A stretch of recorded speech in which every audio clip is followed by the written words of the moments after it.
માળિયાહાટીના તાલુકામાં ડેન્ગ્યુ રોગચાળો વકરતા આરોગ્ય તંત્ર ઘોર નિંદ્રામાં। ડેન્ગ્યુનો રોગચાળો ફેલાતા અમારા પત્રકાર દ્વારા સરકારી હોસ્પિટલની ઉડતી મુલાકાત। Story report by Pratap Sisodiya, Maliya Hatina. આજે આપણે માળિયાહાટીનામાં છીએ। છેલ્લા માળિયાહાટીનામાં 1 મહિના થયા તાવ, શરદી, ઉધરસ, ડેન્ગ્યુ જેવા બહુ વારા છે। વારાની તપાસ એવી થાય છે કે કોઈ પણ જાતનું નથી ફોગિંગ થતું, નથી દવાનો છંટકાવ થતો, કે નથી કોઈ પણ મચ્છરજન્ય રોગોની કંઈ સારવાર થતી। આજે મેડિકલની સરકારી હોસ્પિટલની મુલાકાત લેતા આજે પણ 5 કેસ છે। માળિયામાં રોજના 5 થી 10 કેસ આવે છે અને કોઈ પણ જાતનું તંત્ર આની અંદર જાગૃત નથી। માળિયાહાટીનામાં ફોગિંગની જરૂર છે, પાણીમાં દવા છંટકાવની જરૂર છે, મચ્છરજન્ય રોગોને મારવા માટેની જરૂર છે। આના માટે તંત્ર કંઈક ને કંઈક કરે, પણ જ્યાં સુધી હું માનું છું ત્યાં સુધી આરોગ્ય તંત્ર ઘોર નિંદ્રામાં। આરોગ્ય તંત્રને કોઈ પડી જ નથી। મરો તો મરો, જીવો તો જીવો, અમારે કંઈ છે। પ્રતાપ સિસોદિયા, માળિયાહાટીના ન્યૂઝ। મહેન્દ્ર કુમાર શાંતિલાલ ગાંધી, સામાજિક કાર્યકર, માળિયાહાટીના। તાજેતરમાં તાલુકાના મોટાભાગના વિસ્તારોમાં ડેન્ગ્યુ સહિતના, સ્વાઇન ફ્લૂ સહિતના ઘણા પ્રકારના જે તાવો છે, તાવ, ઉધરસ, શરદીના ખૂબ જ કેસ વધી રહ્યા છે અને વધી રહેતા કેસને અટકાવવા માટે હેલ્થે ખૂબ જાગૃત બનવું જરૂરી છે।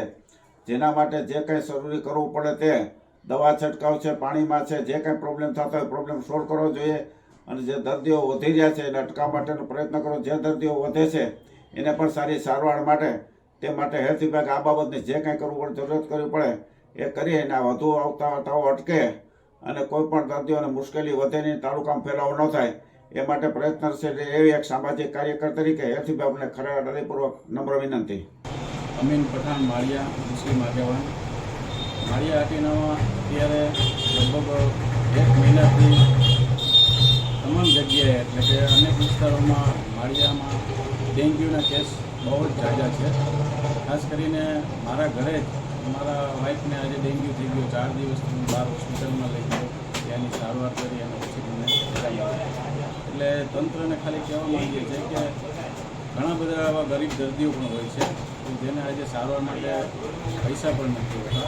એટલે તંત્રને જાણ કરવામાં આવે કે વહેલી તકે જે રોગચાળો વધારે ન ફેલાય અને માણસો આ રોગથી વધારે ન હેરાન થાય તેના માટે તંત્રને જાણ કરીએ છીએ કે આની સારવાર જેમ કે દવાની અંદર જે કંઈ પાણીની અંદર જે કંઈ છંટકાવ કરવાનો હોય અથવા કોઈ પણ જગ્યાએ એવા એરિયાની અંદરમાં જે ખરાબ કચરો આ તે જે નિકાલ કરવાનો હોય એને વ્યવસ્થિત કરી અને સાફ સફાઈ રાખી જેથી કરીને આરોગ્યને કોઈ પણ જાતની આરોગ્યને હાનિ ન પહોંચે એની આજે હું અરજ કરું છું।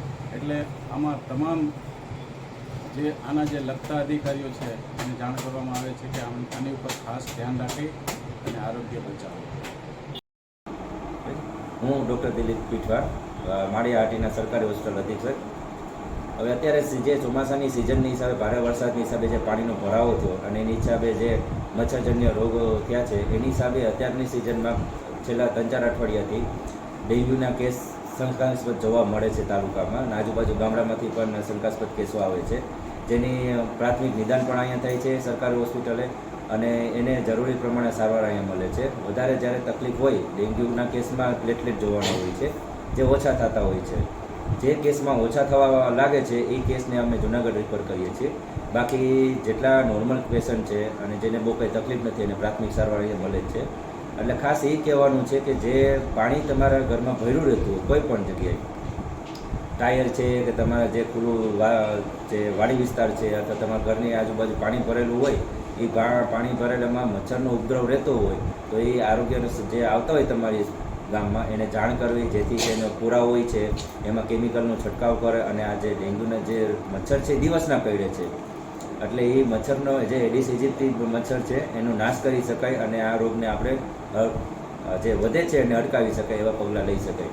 એટલે જરૂર લાગે કોઈ પણ લક્ષણ એવા દેખાય તો સરકાર હોસ્પિટલે અથવા નજીકની જે આરોગ્ય સંસ્થા હોય એનો સંપર્ક કરવો અને સમયસર સારવાર લઈ લેવી। સાહેબ, રોજના કેટલા કેસ આવે છે? રોજના અમારે અહીંયા જે લેબોરેટરી અમે કરીએ છીએ એમાં અમારે 5 થી 6 કેસ એવા નીકળે છે શંકાસ્પદ, જેની સારવાર કરીએ છીએ અને છેલ્લા 3-4 અઠવાડિયાથી કેસ મળતા જ રહે છે અમને। એમાંથી 4 થી 5 એવા કેસ નીકળ્યા છે જેમાં પ્લેટલેટ 30,000 કે 40,000 થઈ ગયા છે, જેને અમે આગળ કેસો છે અથવા જુનાગઢ રિફર કરેલ છે। ગુલસારે મુસ્તફા સાર્વજનિક ટ્રસ્ટ આયોજિત 13મી સમૂહ સાદી. આથી આપને જણાવતા ખુશી થાય છે કે દર વર્ષની જેમ આ વર્ષે પણ ઇન્શાઅલ્લાહ સમૂહ સાદીનું આયોજન કરેલ છે, જેના ફોર્મ ભરવાનું ચાલુ થઈ ગયેલ છે. સમૂહ સાદીના ફોર્મ છેલ્લે તારીખ 10/12/2024 સુધી સ્વીકારવામાં આવશે. સમૂહ સાદી ઇન્શાઅલ્લાહ તારીખ 19/1/2025 રવિવારે યોજવામાં આવશે. ફોર્મ મેળવવા સંપર્ક કરો Haji Mohammad Rafiq Jusab Baloch, Bharat laundry, Jat tea house સામે, મોટા Pir road, Sanjognagar, Bhuj, Kutch. Mobile number 9687314318.